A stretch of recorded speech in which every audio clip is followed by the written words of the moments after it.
From KATU News, this is breaking news. We do begin with that breaking news tonight. The Oregon National Guard is not being deployed in Portland quite yet, despite a ruling today from the Ninth Circuit Court of Appeals that paves the way for that deployment. The court says one order blocking the deployment is still in place. And brand new this evening, President Trump is trying to get that order thrown out. Good evening. Thank you for joining us, everybody. I'm Steve Dunn. Tonight, it's still unclear when and where the Guard might be in Portland. And today, the U.S. Northern Command told KATU that soldiers are not doing any operational activities right now. To better understand this process, we need to get right to KATU's Tanvi Verma outside the ICE facility for us tonight. And Tanvi, how are people there reacting to this latest legal development?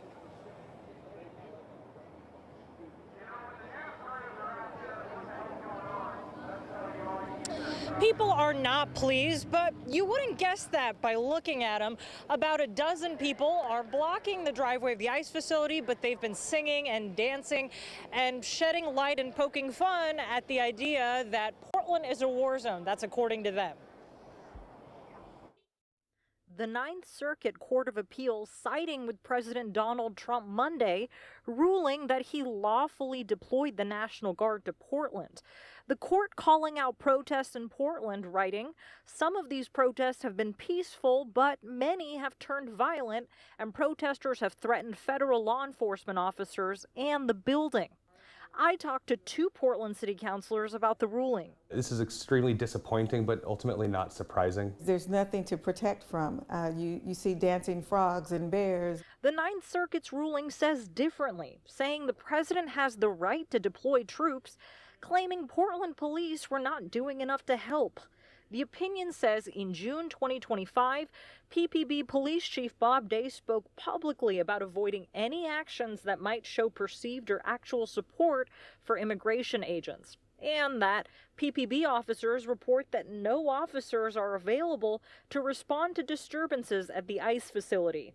I asked PPB for an on-camera interview, hoping to find out if PPB feels like the violence outside the facility warranted a call for outside help. A spokesperson declined to answer that question, but did send a statement that reads in part, "We will continue to maintain a presence in the area surrounding the federal facility in the South Waterfront, focused specifically on addressing criminal behavior."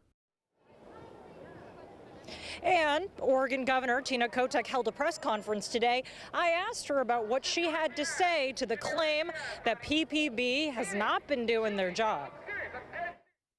Well, it's just not true. Portland police have not been absent. They have been present. They are on the ground on a daily basis. The opinion cites Chief Bob Day saying that PPB is not to get involved. Do you feel that that didn't happen? I can't speak to, I haven't had a chance to read the decision, but what they have been doing is monitoring the situation. When people are committing any kind of criminal activity, they are intervening. I also asked similar questions to Portland city councilors to see how those conversations went. You can go to our YouTube channel, that's K2 on YouTube.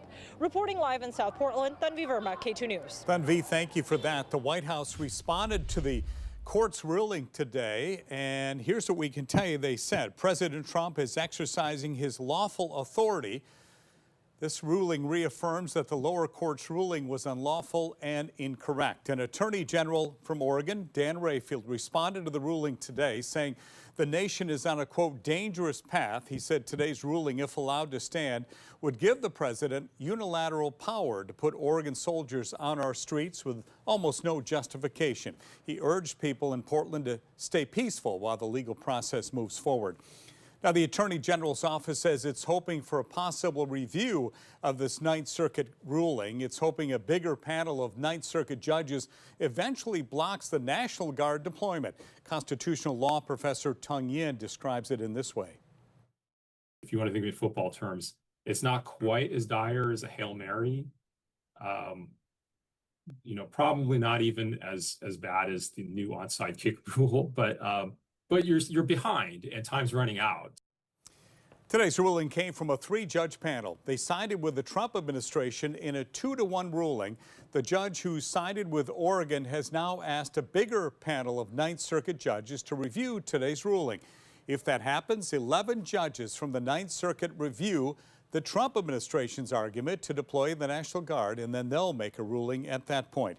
The legal process can be certainly confusing, which is why we're on your side trying to explain it in simple terms. So here's how we got here. President Trump ordered the Guard to Portland in late September. The city and state sued and asked a judge to block the administration from deploying troops while their lawsuit played out. A federal district judge sided with the state twice and blocked the Guard. The federal government then appealed to the Ninth Circuit, asking for permission to deploy the Guard as the lawsuit goes through the legal process. The troops stayed under federal control. Now one temporary restraining order is on pause and the second order is still in effect. This is a developing news story that we're continuing to track closely. Keep it with KATU for the latest updates into our newsroom. You can also find a copy of today's ruling in full online now at KATU.com. Now at 5, a man charged with murdering a woman inside a Vancouver motel appeared in court today.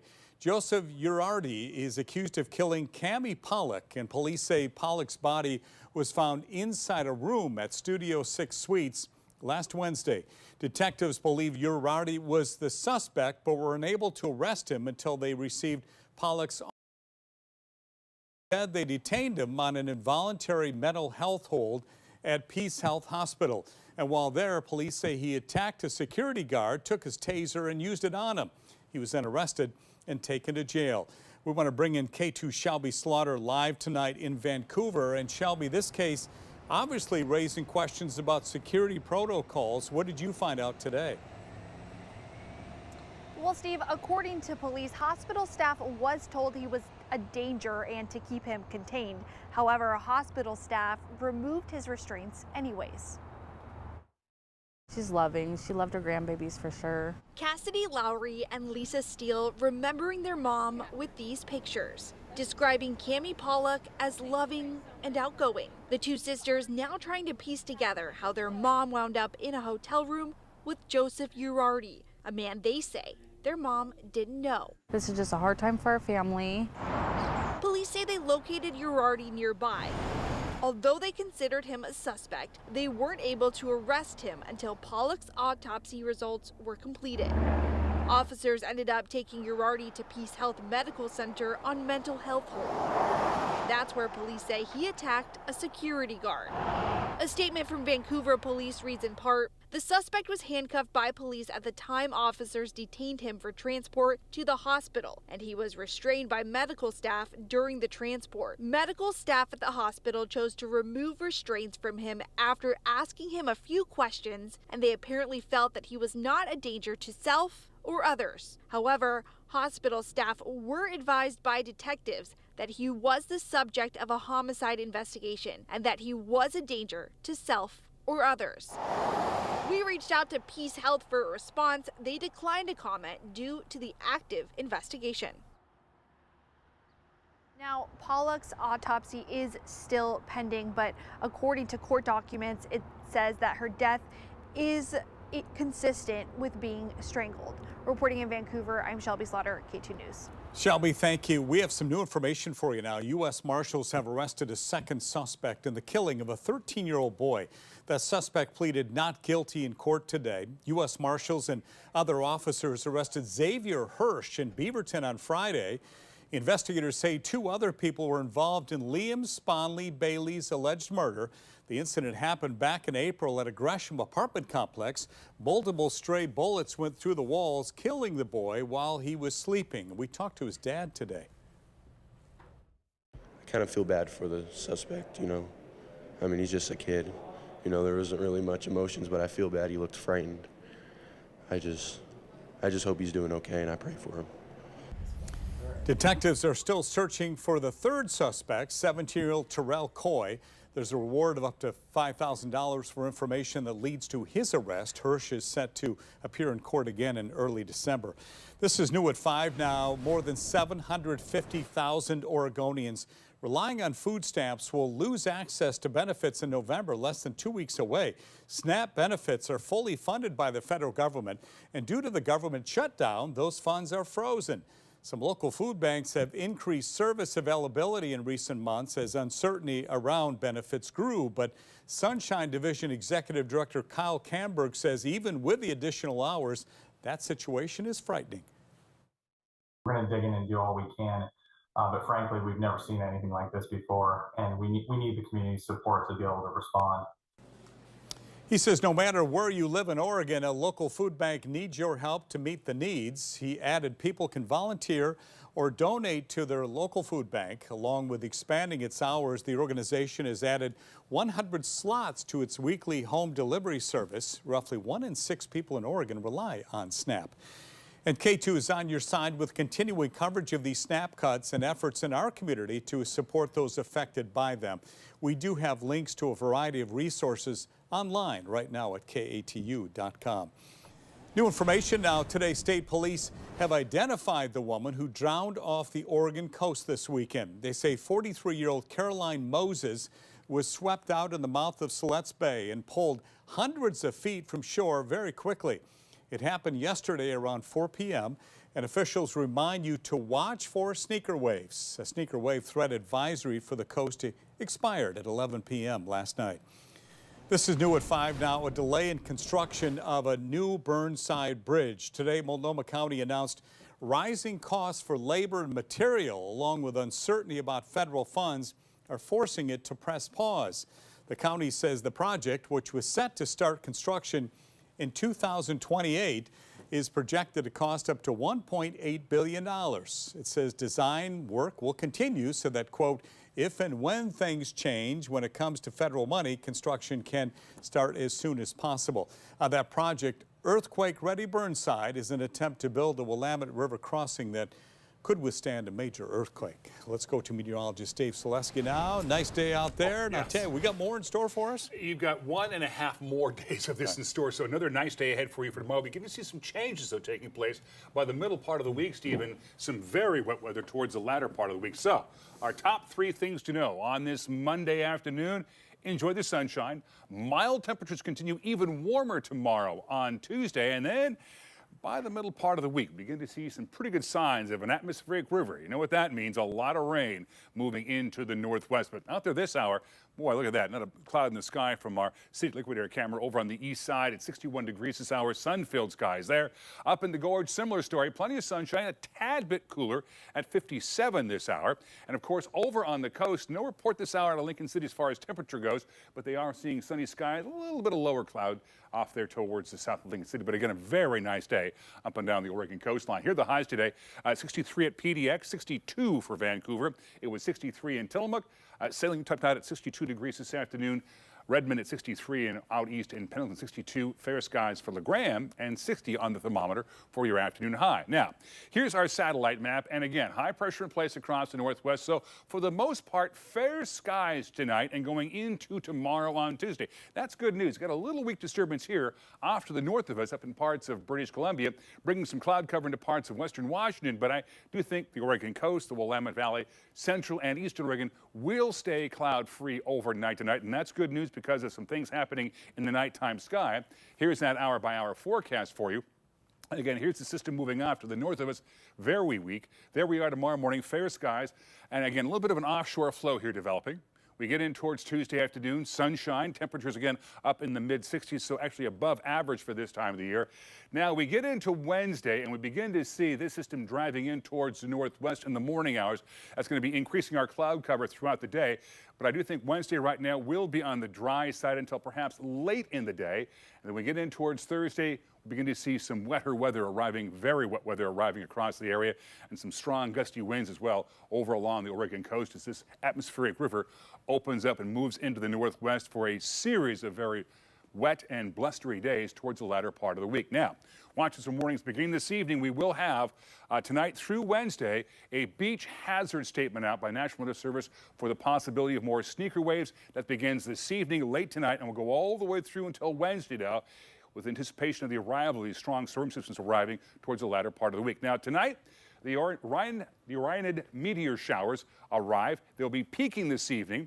Between 10 to 20 meteors per hour will be visible. Good news is clear skies and a moonless night, so a good opportunity to see the meteors passing over the Pacific Northwest. And then for tomorrow, we, of course, have the Lemon Comet passing by as well. So, sunshine for tomorrow on the Oregon coast, 64 for your high for Astoria. Going to be 66 tomorrow in Newport with light and variable winds. Moving into the valley, sunshine, light winds, and look at those temperatures. Tomorrow's Salem, you're at 66 degrees after a low of 42, 40 and 67 in Aurora, and 66 tomorrow up in Longview. For the Gorge and the Cascades, sunny skies, freezing level tomorrow in the Cascades, about 12,000 feet. But with these systems moving in towards the latter part of the week, we'll see snow levels by the weekend down below pass elevation. So for the first time this year, some lower elevations in the Cascades may see some snow. 61 for your high temperature mark for Government Camp. And on the east side, sunny skies, southeast winds 5 to 15. Let's say 68 tomorrow for John Day, and tomorrow Bend almost up to 70. Now here's our 7-day forecast. Again, tomorrow, mostly sunny skies and 67. It's going to be increasing clouds by Wednesday and 65.